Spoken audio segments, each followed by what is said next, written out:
નમસ્તે મિત્રો, સ્વાગત છે તમારું મારા આજના નવા વિડીયોમાં। મિત્રો, શિયાળો આવે અને ઘરમાં આથેલા વઢવાણી મરચાં ના બને તો ખાવાની મજા જ અધૂરી લાગે છે। તો આજે આપણે વઢવાણી મરચાંને રાઈ અને મેથીના કુરિયા સાથે આથીને બનાવીશું। તો એના માટે મેં વઢવાણી મરચાં લીધા છે, એને આપણે ધોઈ અને એના ડીટા કાઢી અને ત્યારબાદ આ રીતે ઊભો કટ લગાવી દીધો છે। એમાંથી તમે બિયા કાઢવા હોય તો કાઢી શકો છો અને રાખવા હોય તો તમે રાખી શકો છો। મેં આમાંથી બિયાને બધા કાઢી લીધા છે। તો એકદમ આપણા મરચાં કોરા જ છે। કટ કરીને આપણે આ રીતે એમાં મસાલો મૂકીશું। તો સૌ પ્રથમ આપણે રાઈના કુરિયા, મેથીના કુરિયા અને જીરુંને આપણે શેકી લઈશું। તો મિત્રો, સૌ પહેલાં આપણે મરચાંમાં આપણે મીઠું એડ કરી દઈશું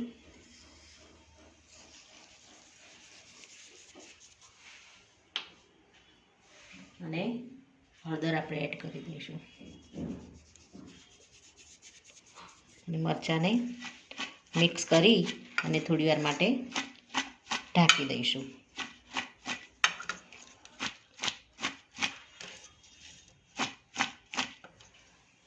થોડી આપણે હળદર એડ કરીશું અને ફરી થોડું આપણે મીઠું એડ કરીશું।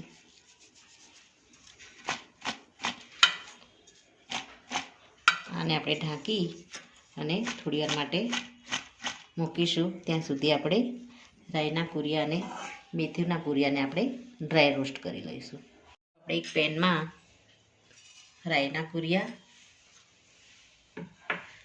મેથીના કુરિયા લઈશું અને જીરુંને આપણે હાથ વડે થોડું મસળીને લીધું છે, એને આપણે આમાં એડ કરીશું। એમાં આપણે થોડું મીઠું પણ એડ કરીશું અને આને થોડા આપણે ડ્રાય રોસ્ટ કરી લઈશું। મીઠું આપણે થોડું આગળ પડતું લઈશું। થોડી શેકાવાની સુગંધ આવે એટલે આપણે મસાલાને એક અલગ વાસણમાં લઈ લઈશું। મિત્રો, આપણા મસાલા શેકાઈ ગયા છે, આને આપણે એક પ્લેટમાં અલગ લઈ લઈશું।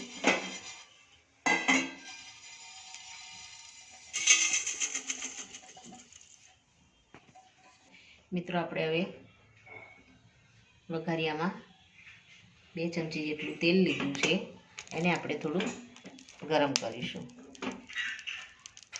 ગરમ કરી અને આને આપણે ઠંડુ થવા દઈશું। તો આપણું તેલ ગરમ થઈ ગયું છે, આને આપણે હવે ઠંડુ કરી લઈશું। મિત્રો, આપણે મરચાંને હળદર અને મીઠામાં પલાળી અને મૂક્યા હતા, એને આપણે એક અલગ વાસણમાં લઈ લઈશું અને હળદરવાળો બધો જ મસાલો આપણે એના ઉપર એડ કરી દઈશું।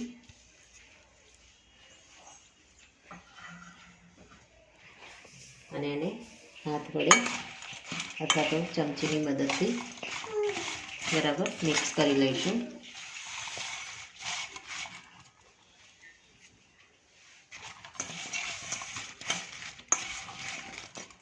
હવે આપણે એમાં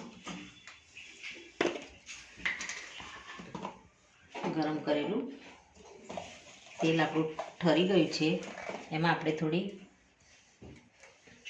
હિંગ એડ કરી દઈશું।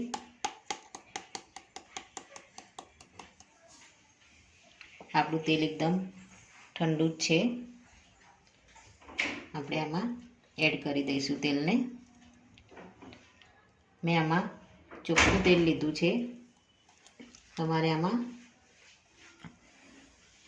સરસ તેલ લેવું હોય તો એ પણ તમે લઈ શકો છો। ઉપરથી આપણે જે રાઈ અને મેથીના કુરિયા અને જીરુંને ડ્રાય રોસ્ટ કરીને લીધું છે, એને આપણે આમાં એડ કરી દઈશું। જીરું તમારે નાખવું હોય તો તમે નાખી શકો છો, ઓપ્શનલ છે, પણ મરચાંની અંદર સહેજ કચરું જીરું આપણે શેકીને લઈએ તો એનો ટેસ્ટ ખૂબ જ સારો આવે છે.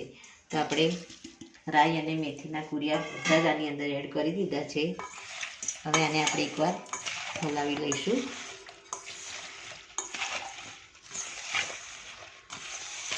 આને તમારે અઠવાડિયા સુધી સ્ટોર કરીને રાખી શકો છો. અઠવાડિયા સુધી આથેલા મરચાંને કશું જ થતું નથી.